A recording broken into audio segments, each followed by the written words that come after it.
Opa galera, aqui quem fala é o Vex. Eu tô passando aqui no início do vídeo pra avisar que se vocês perceberem alguma diferença aqui na minha voz é porque eu tô gripado. Não é que eu tô gripado, é porque eu tô meio ruim aqui da voz. Mas enfim, vocês entenderam, né? E bora pro vídeo.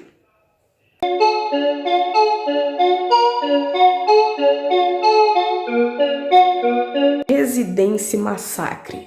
O que eu posso falar desse jogo, não é? Não é segredo pra ninguém que eu gosto muito desse jogo, até porque eu já fiz vários vídeos desse jogo no meu canal. Tem uns 9, 10 vídeos, acho que vai ser 10 com esse. E se tem uma coisa que quase ninguém, ou se não ninguém, falou desse jogo, é sobre a lore desse jogo. Caso você não saiba o que é lore, deixa que eu te explico. Lore é basicamente um jeito mais refinado de falar a palavra história. Todo jogo tem uma lore, que no caso é a história desse jogo. Os gamers costumam chamar a história de qualquer coisa da ficção de lore. O Residência Massacre não é diferente. Esse jogo também tem uma lore.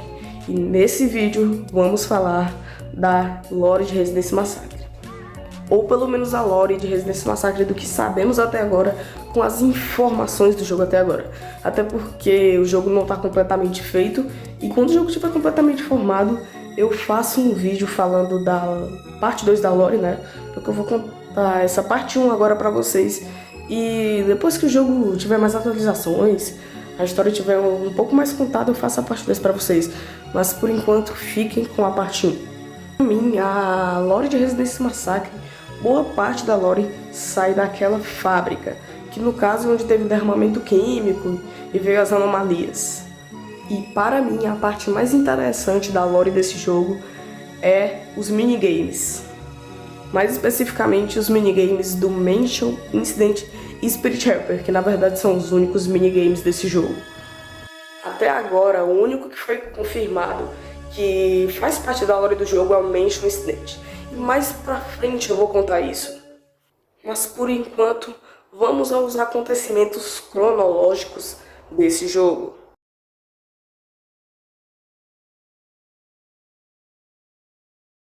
Nós somos um simples trabalhador de uma fábrica.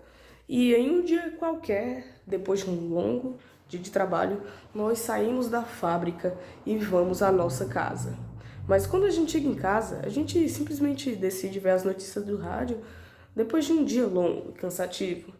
Mas acontece que o rádio diz exatamente isso para a gente. This is an official emergency broadcast from the government of Robloxia. We inform you that there has been a significant radioactive spill at a factory near your location. Multiple unknown anomalies have been reported soon after the incident. Your safety is priority, and we urge you to take immediate actions. Follow these instructions to protect yourselves and your loved ones, while your government works on addressing the situation. If you are at home or work, remain indoors and seal all windows and doors. If you come across an anomaly, try to scare it off but do not interact with it. If the anomaly finds way into your house, do not fight it. Hiding is the only option. Keep your television, radio, or other communication devices on. Listen to official updates and instructions from your local authorities. Thank you for your understanding during this challenging time.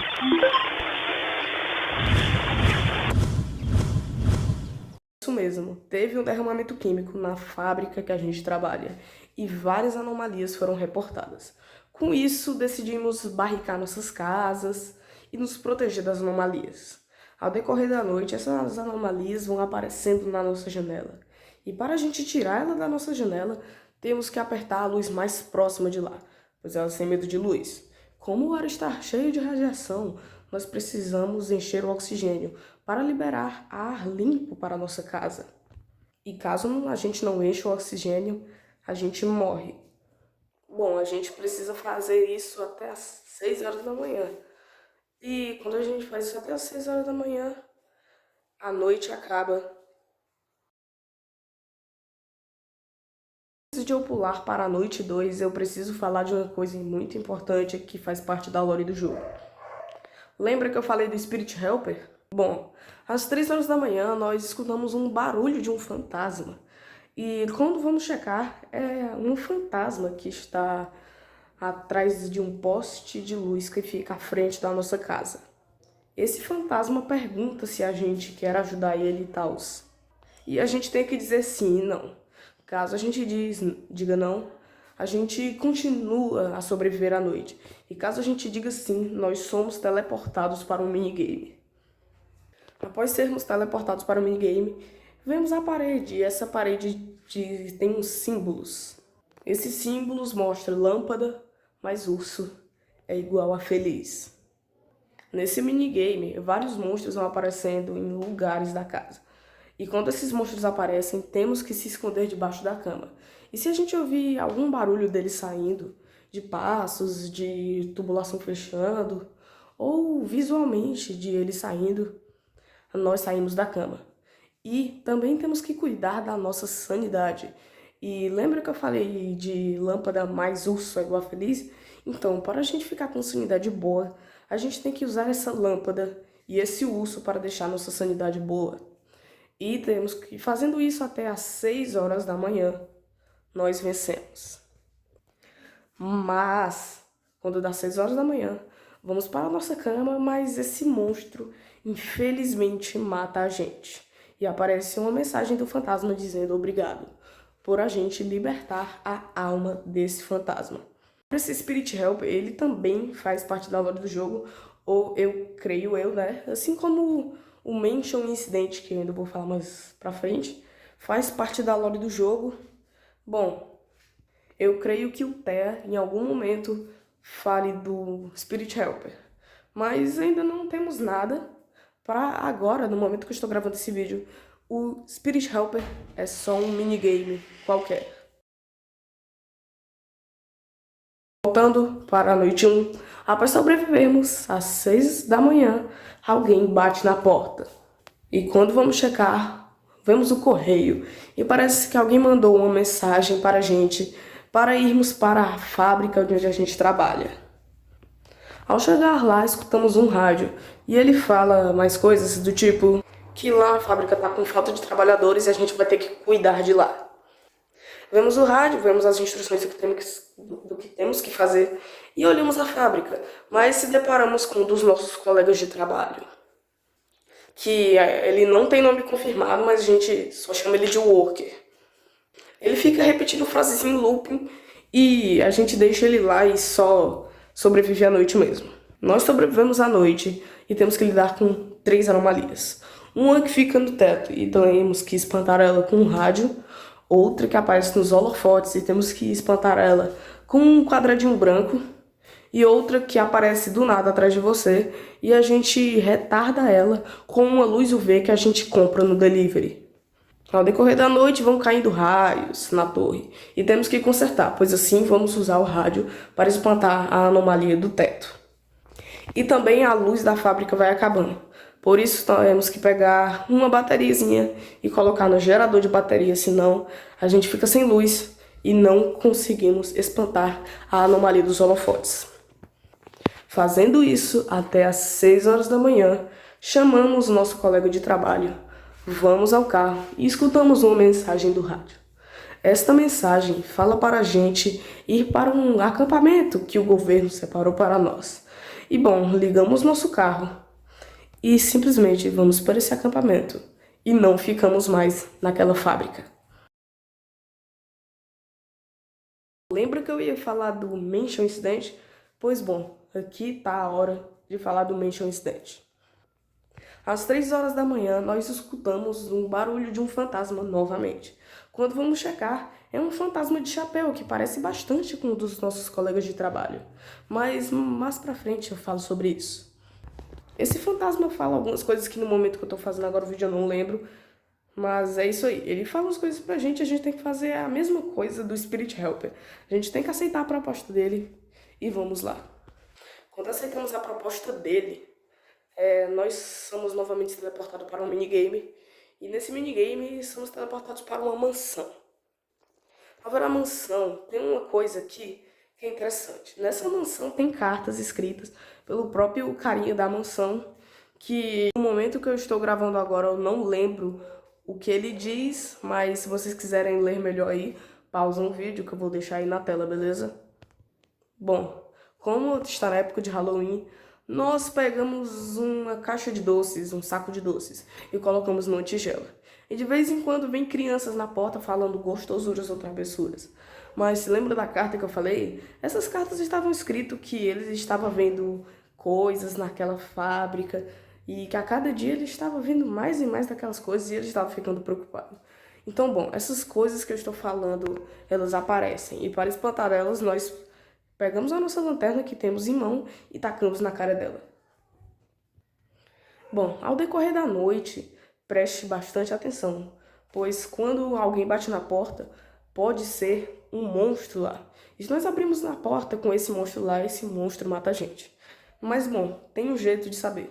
Se você escutar alguma respiração naquela porta, é porque é um monstro. Se não, é apenas uma criança falando gostosuras ou travessuras e você dá um pote de doce para ela. Novamente, fazendo isso até às 6 horas da manhã, a gente não vence. Mas a gente vai para um porão. Nesse porão nós se escondemos do monstro. E esse monstro, de alguma maneira, consegue entrar nesse porão. E esse monstro fala exatamente isso daqui para a gente.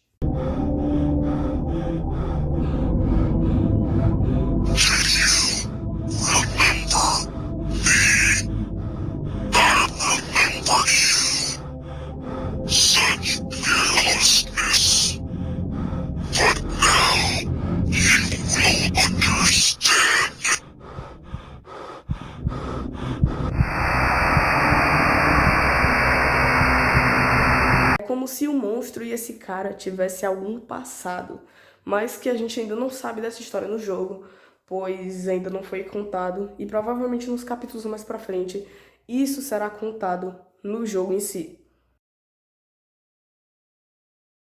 Então, no final da noite 2, quando vamos embora com o nosso colega de trabalho, vamos para esse acampamento. Ao chegar lá, vamos para um lodge, que a tradução é um chalé. Ao entrar nesse chalé, se deparamos com uma carta que fala umas coisas que agora, no momento, eu também não lembro, infelizmente, mas eu vou deixar aí para vocês lerem. Eu não sei se está em inglês ou português a carta, porque às vezes o Roblox não traduz muito bem, mas eu vou traduzir aí na edição do vídeo e é isso aí. Nesse chalé, nós pegamos algumas câmeras, blocos de cola e uma arma. E bom, depois que a gente sai de lá, a gente recebe uma instrução do que a gente deve fazer para sobreviver naquele acampamento. Como o nosso carro deu problema, a gente pega gasolina para depois que a gente passar a noite ali, a gente bota no carro e vai embora. Após pegar as 4 gasolinas, voltamos ao chalé. Mas parece que tem algo de errado. Nós escutamos barulhos estranhos. E quando vamos checar, é o Worker. Ele diz que não está se sentindo bem. E ele começa a passar mal ali mesmo. E acontece algo que ninguém esperava. Como o Worker ficou dias e dias ali infectado pela radiação na fábrica esperando um resgate, ele vira um monstro. A gente tranca a porta do Worker e corre. Vamos para uma das cabanas ali perto. E quando dá meia-noite, começa a aparecer aranhas. Só que não são apenas aranhas. É a cabeça do Worker. Quando a cabeça do Worker aparece ali, você tem que pegar sua arma e dar um tiro nela. Se você deixar ela entrar, ela te ataca e ela vai avisar pro Worker que você tá naquela cabana. Para o Worker não te ver, você vai se esconder debaixo da cama. E ele vai quebrar a porta de qualquer jeito. Depois que ele quebra a porta, você vai ter que ir para outra cabana, porque se você continuar lá e a aranha te ver de novo, ele vai te matar, não tem jeito. Bom, fazendo isso até às 6 horas da manhã, atirar na aranha, se escondendo e repetindo esse ciclo, pegando munição até às 6 da manhã, nós sobrevivemos, como sempre. Após sobreviver, pegamos os nossos tanques de gasolina, colocamos perto do carro para reabastecer o carro, e um tanque de guerra chega lá. Esse tanque de guerra é do exército, creio eu, e ele fala que... E ele mostra uma foto da nossa equipe de trabalho. E ele pergunta se a gente já viu esse cara do meio. Mas espera, esse cara do meio não é familiar? Bom, esse cara do meio, que eu vou chamar de carinha de chapéu, é exatamente o fantasma que aparece às 3 horas da manhã na noite desse que a gente tem que aparecer. Que a gente tem que ajudar ele. E esse fantasma é o nosso colega de trabalho, acho que já deu pra perceber. Bom, como a gente sobreviveu àquele minigame, o povo lá que tá no exército pergunta se a gente sabe algo sobre ele. E se a gente souber, é melhor contar pra eles. E bom, o exército fala que a gente vai ter que ir com eles, porque eles vão proteger a gente de alguma forma, não é? E bom, vamos com ele, provavelmente no caminho a gente conta para esses caras do exército o que aconteceu na Mansion Extended e do que eles sabem. Mas bom, infelizmente a história do Residence Massacre acaba por aí. Ou pelo menos é isso que a gente sabe até agora do jogo. Quando lançar mais capítulos eu vou fazer uma parte 2. Mas eu não vou contar de voltar na noite 1 e contar tudo de novo, porque é muito cansativo. Mas eu vou fazer a parte 2 contando exatamente do ponto que eu parei. Isso se não tiver mais minigames. A próxima atualização do Residence Massacre no momento que eu tô gravando esse vídeo vai ser dia 22 de agosto, mas vai ser um evento de aniversário, nada que conte a lore do jogo, creio eu. Mas é bom, galera, é isso. Te vejo na próxima sexta ou sábado, ou no próximo final de semana, né? Vai ter vídeo, provavelmente, do evento de aniversário, com pegar badge, zerando e tal. E é isso, amigos. Se você gostou desse vídeo, se inscreva no canal, deixa o like, compartilhe o vídeo para quem não conhece esse canal e gosta de Residence Massacre. E é isso. Falou e tchau!